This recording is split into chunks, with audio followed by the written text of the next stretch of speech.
Salam sejahtera untuk kita semuanya. Pertama-tama saya mengucapkan terima kasih sudah hadir di kantor saya di DNA Production. Mungkin ada beberapa teman-teman wartawan yang pernah hadir di sini. Selamat datang, yang belum juga selamat datang, of course. Terima kasih, dan seperti yang ada di dalam press release, hari ini kami akan membahas mengenai gugatan kami terhadap Awakening Music. Awakening Music adalah label musik Islam yang terkenal sedunia dan membawahi penyanyi Maher Zain, kemudian juga ada Raif, ada juga Haris J, Umod, dan juga Masud Kurtis yang selama ini sangat baik bekerja sama dengan kami. Tapi terakhir kami ada masalah, dan karena ada beberapa media yang menuliskan hal-hal yang tidak baik, maka hari ini kami ingin mengklarifikasi sebetulnya apa yang terjadi dan kenapa adanya konflik, terutama adanya performance Maher Zain di BSI kemarin, di mana kami tidak terlibat sama sekali, dan juga mereka juga tidak melibatkan kami, bahkan juga tidak mengontak kami. Baik, mungkin secara umum saya mau bercerita awal mulanya kerjasama dengan Awakening Music itu mulainya dengan Maher Zain. Jadi pada tahun 2010 Sony Music dan Awakening Music mengadakan kerjasama, di mana kerjasama itu awalnya kita yang memediasi. Jadi waktu itu kami sempat ke Malaysia ketemu dengan Awakening di Malaysia, dan akhirnya mereka setuju kerjasama dengan Sony Music. Sony Music pun kita yakinkan untuk bekerjasama. Tadinya awalnya ada perkataan, aduh Ibu Rina penyanyi asing, bahasa Inggris, penyanyi Islam lagi, there is no success story. Saya bilang ya udah kita bikin story-nya. Makanya kita waktu itu memikirkan gimana caranya supaya Maher Zain itu kenal di Indonesia. Tentunya kita tidak bisa menjalankan cara-cara marketing yang mainstream. Karena itu kita pertama kali yang kita lakukan adalah menggait Fadli. Waktu itu kebetulan Fadli membuat lagu sama saya, yaitu Sahabat Selamanya untuk Upin Ipin. Dan akhirnya kami pilihlah lagunya bersama-sama dengan Fadli. Judulnya Insya Allah, yang menjadi duet yang sampai hari ini menjadi lagu yang setiap Ramadan pasti ada di mana-mana. Nah, itu juga duetnya juga sempat terjadi semacam ya ada konflik, karena saya maunya Fadli di depan. Jadi waktu Fadli bikin terjemahannya untuk dia, saya bilang enggak Fadli, kamu di depan. Terus dia bilang, gue nggak bisa, nanti jadinya Maher featuring Fadli gitu. Saya bilang, udahlah, hilangin deh featuring. Terus saya telepon Sony Music, saya bilang, kayaknya Fadli mesti di depan supaya radio bisa masukin dia. Akhirnya disetujui, dan juga kita ngomong ke Awakening Music, mereka bilang setuju. Maka Fadli sangat berjasa sekali atas popularitas Maher, karena pada saat itu bisa masuk ke radio-radio karena Fadli, dan kebetulan waktu itu Padi sedang vakum. Dan orang kangen dengan Fadli. Dengan adanya duet Maher itu menjadi duet yang dahsyat, dan yang kemudian setelah ini populer lagunya, kami berpikir lagi gimana nih caranya supaya Maher benar-benar masuk ke di dalam masyarakat Indonesia. Nah, oleh karena itu saya berpikir gimana kalau bikin sinetron mini seri yang ada bulan Ramadan. Saya punya ide, kita kasih judulnya namanya Insya Allah di Jalan. Itu adalah cerita saya, asli cerita saya, original ID saya punya. Kemudian saya ngobrol, saya kejar Maher dan Awakening ke ke kucing. Waktu itu mereka dengan Maher awalnya bilang no Ibu Rina, katanya saya nggak mau, katanya saya nggak pernah acting. Tapi itu saya bilang, Maher, kalau kamu ngomong 300 orang mengenai agama, ya orang hanya dengar 300 orang. Tapi kalau kamu main di sini dan ada isinya dakwah, maka 10 juta orang akan nonton kamu dan akan mendengarkan apa yang diomongin kamu. Dan dia langsung kayaknya akhirnya teryakinkan. Pulang dari kucing itu, saya waktu itu dengan Pak Toto, Managing Director Sony Music, saya dengan Mas Dodot, akhirnya pulang kita cari sutradaranya Edi Pras, dan dibikinlah dan kontraklah dengan SCTV untuk 40 episode. Jadi itu adalah kerjaan yang boleh dikata gila-gilaan gitu. Karena setiap episode ceritanya beda-beda. Dan kita bisa-bisa namanya pemain itu baru di callingnya, baru tahu kita akan calling siapa-siapanya itu kira-kira jam 10-11 malam. Jadi itu benar-benar yang Allah alhamdulillah bisa nolong kita lah, sehingga akhirnya jadi. Dan waktu itu sempat nomor 1 pada saat Ramadan, All TV Station. Dan kepopuleritasan Maher waktu itu sangat luar biasa karena adanya sinetron itu. Jadi kalau ada yang ini nih, insya Allah ada jalan. Ya ini ide dari kami nih, dan kami yang produksi dan sebagainya. Sehingga akhirnya pada saat itu, setelah itu Maher mendapatkan platinum, 25 platinum, mengalahkan Michael Jackson yang kalau nggak salah saya 20-an gitu. Karena begitu populernya, dan kita juga melakukan kerjasama dengan Radio Islam, Asosiasi Radio Islam. Jadi Maher ini nggak bisa kalau kita jual ke radio-radio Gen FM gitu segala macam, karena nggak dengar. Tapi kalau Radio Islam dia bisa sangat die hard lah ya. Terus kami juga membentuk Maher Zain Fans Club. Ini ada ketuanya dari awal nih di sini, nanti juga akan bisa. Pak Siap, silakan berdiri. Ini nanti dia akan cerita. Jadi dari awal kami bangun Maher Fans Club ini, dan kemudian setelah itu datanglah artis lain, Raif, Haris J, sampai terakhir kami membawa Bu Mesut ya. Mungkin di dalam press conference teman-teman ada yang ikut. Dan itu terjadilah berapa kali konser dan sebagainya. Tentunya ada suka duka. Jadi mungkin para wartawan nggak ada yang tahu bahwa pada saat kita konser di Aceh, promotornya kita udah nyampe nih di Aceh, promotornya lapor ke polisi. Dia bilang kita nggak bisa bayar Maher, mati nggak kita? Mati kita nggak bisa bayar. Terus saya tanya, hotel udah dibayar belum? Belum. Hotel belum dibayar segala macam. Akhirnya saya bilang, udah gini aja, kita show, karena orang udah kumpul di lapangan, puluhan ribu orang udah kumpul. Terus akhirnya saya putusin kita tetap konser. Saya waktu itu bilang minta Maher cukup 6 lagu, tapi Maher bilang saya enggak, Ibu Rina, saya tetap ya ini lagu, ya sudah nggak apa-apa. Tapi saya bilang pagi-pagi kita kabur, karena hotel belum dibayar sama si promotornya. Kita kabur, kita langsung jangan kasih kunci ke resepsionis, karena kalau ini kan nanti dihitung check outnya segala macam. Saya bilang tinggalin, udah kita langsung naik bus langsung ke airport. Dan itu kejadian kayak begitu. Dan kita DNA harus mengatasinya.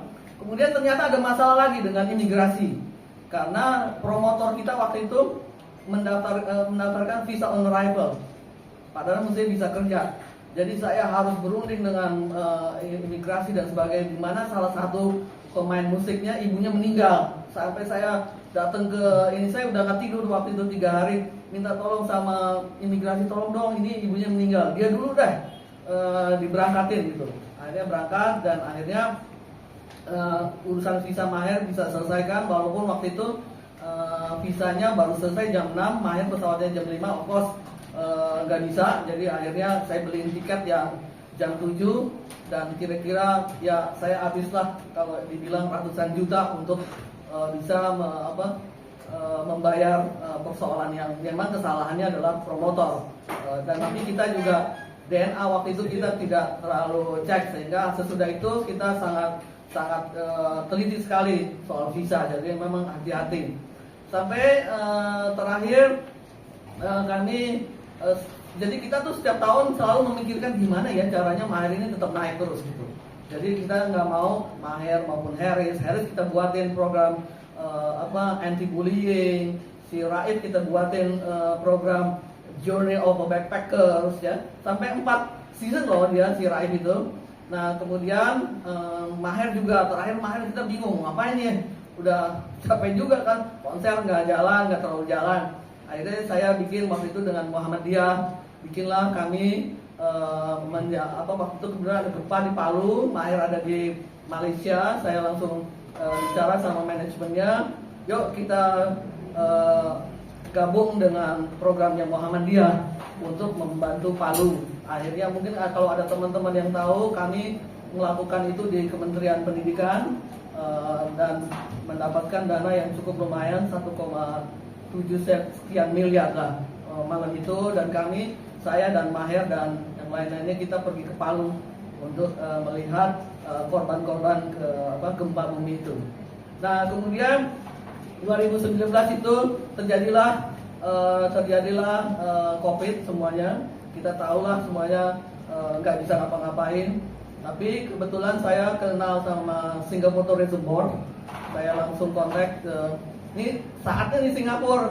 Saya bilang itu harus bisa menjalankan atau mempromosikan halal tourism. Makanya akhirnya mereka setuju, maka dikontraklah pada tahun 2022 Maher untuk Singapore Tourism Board membuat tiga video untuk YouTube-nya 10 menit.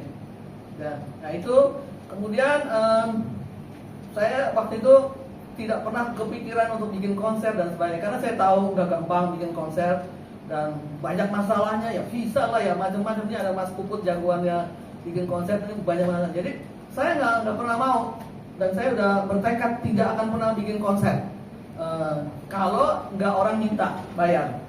Nah pada saat itu ada hari 100 tahunnya NU, mungkin teman-teman ingat ya, tahun 2023, dan sebelumnya Sarif Bana, CEO-nya, dia mengontak saya. Dia bilang, tolong dong Maher masukin di situ, di acara itu. Dia sudah coba, ada partner saya kebetulan di Surabaya, namanya Mas Dodot, yang mencoba masuk ke panitia, nggak bisa. Saya langsung bilang oke, kalau gitu saya akan ketemu sama dengan beberapa teman-teman NU, petinggi NU, dan saya ketemu sampai akhirnya saya diminta untuk ke BUMN, dan saya akhirnya ketemu Pak Nezar Patria yang sekarang Wakil Menteri Komisi dan juga Komisaris Indosat. Saya ketemu beliau, saya minta Pak Nezar, bisa nggak Maher tampil di sana. Beliau di depan saya menelepon Pak Erick Thohir, dan Pak Erick Thohir bilang ya oke. Akhirnya besoknya kami ketemu dengan sponsor, yaitu Main ID dan juga BNI, dan diaturlah, saya juga ngatur bandnya seperti apa dan sebagainya, saya ngatur pesawat dan sebagainya, saya udah atur. Dan hari keberangkatannya Maher, dan sebelumnya saya udah video call dengan Maher, bajunya apa gitu, karena kan biasanya saya yang ngurusin tuh bajunya, terus termasuk make up itu saya biasanya yang lakuin tuh. Jadi Maher bajunya ini, oh kurang bagus ya ini. Akhirnya pada hari kedatangannya Maher, keberangkatannya ke Jakarta dari BNI udah telepon saya, Bu Rina kami udah siapkan semuanya, launch dan sebagainya. Akhirnya saya juga udah mau berangkat, saya pikir Maher baru berangkat. Tiba-tiba saya dapat telepon dari Sarif Bana, CEO-nya. Mereka berdua sudah di Malaysia, jadi memanfaatkan tiket yang dari ini lewat Malaysia karena ada urusan di Malaysia yang saya nggak tahu. Dan kemudian dia bilang katanya kamu Maher sakit, kena serangan jantung. Saya bilang oke, saya lapor dulu nih ke panitia. Lapor dong saya ke panitia. Terus kata panitia boleh, ya nggak apa-apa Bu Rina katanya, tapi tolong dibikinkan surat sakitnya dari dokter, sama kalau bisa ada videonya. Saya bilang sama Sarif Bana, ini mereka butuh ini. Oh nggak mau saya katanya. Masa saya nggak mau, karena saya ada konser lagi abis ini beberapa bulan yang lagi gitu ya. Saya nggak mau. Ini kan cuma 20.000, terlalu murah. Konser yang ini lebih mahal. Saya agak kaget gitu loh. Kok nggak mau gitu kan? Ini kan berarti kan saya yang kena nih. Tapi saya masih nggak apa-apa. Saya masih nggak apa-apa. Ya udahlah, namanya pertemanan dan sebagainya.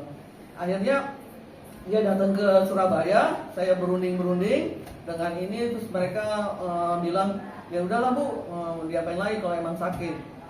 Tapi itu saya pikir udah tenang nih, selesai nih urusannya. Jadi hari Allah NU itu 7 Februari, kami 7 Februari, tanggal 6 Februari gempa di Turki. Maher kan tinggal di Turki ya.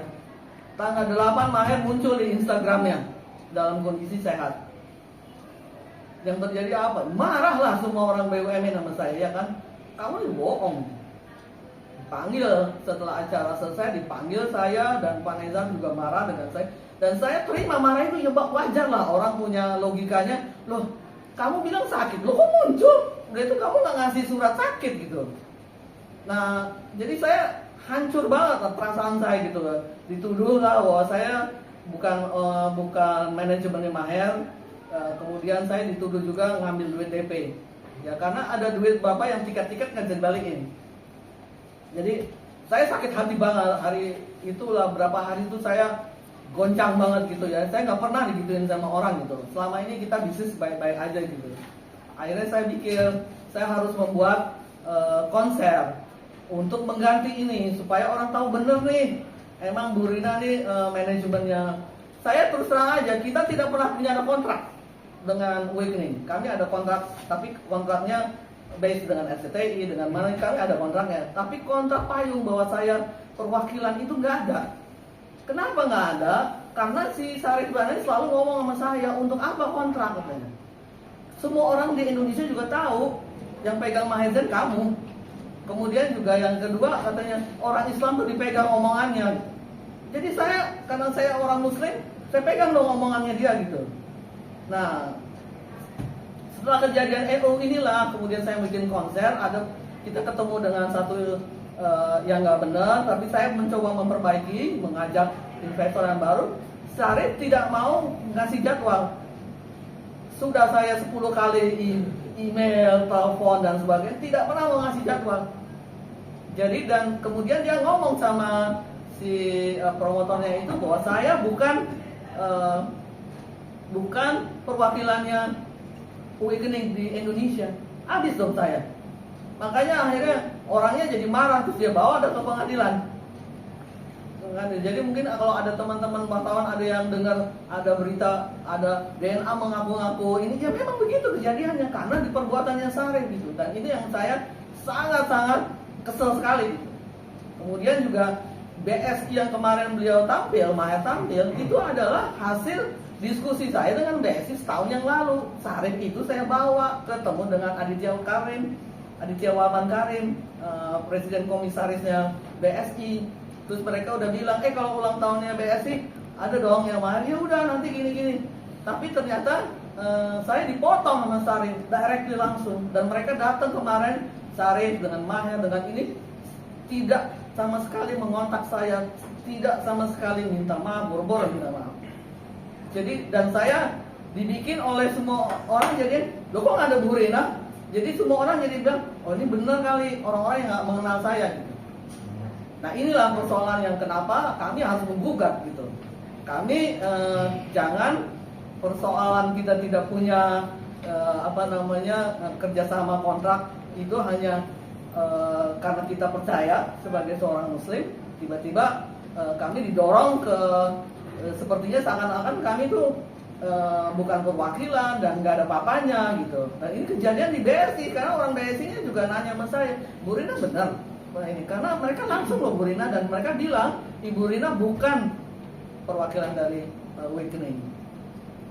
Itu yang membuat kenapa ini saya harus buka semuanya, apa yang terjadi apa adanya, sama sekali tidak ada. Dan nama yang saya sebutin sekalian bisa cek dengan Pak Nezar, dengan Ketua Umum PBNU, Maher tidak datang. Dan yang kasihan saya dengan NU karena tidak ada surat sakit dan sebagainya, mereka nggak nurunin banner-banner yang Maher yang dari airport itu. Karena mereka kayak setengah nggak percaya, bener nggak sih? Kok nggak ada suratnya gitu ya? Dan yang kena apa? Kena orang-orang BUMN kan, kesian gitu loh. Sampai yang terakhirnya itu pada saat acara mestinya ada maher, mereka nanya, kok ada maher, kok ada maher? Karena tidak diumumkan oleh NU, karena tidak ada surat itu. Jadi tidak, dan sehingga akhirnya ada NU marah sama Pak Nezar sebagai orang BUMN. Pak Nezar marah sama saya, main ID, telepon saya di blok dan sebagainya ya. Saya nggak marah sama mereka, saya sama sekali nggak marah, dan saya menghormati. Dalam forum ini juga saya mau minta maaf ke Pak Nezar, saya tidak keras gitu ya. Mestinya saya keras waktu itu, minta suratnya gitu. Saya tidak keras sehingga saya harus bisa menyebabkan Pak Nezar jadi kewalahan. Saya juga minta maaf sama teman-teman NU semuanya gitu yang sudah berharap dan tidak ada surat. Jadi saya dalam forum ini saya minta maaf gitu.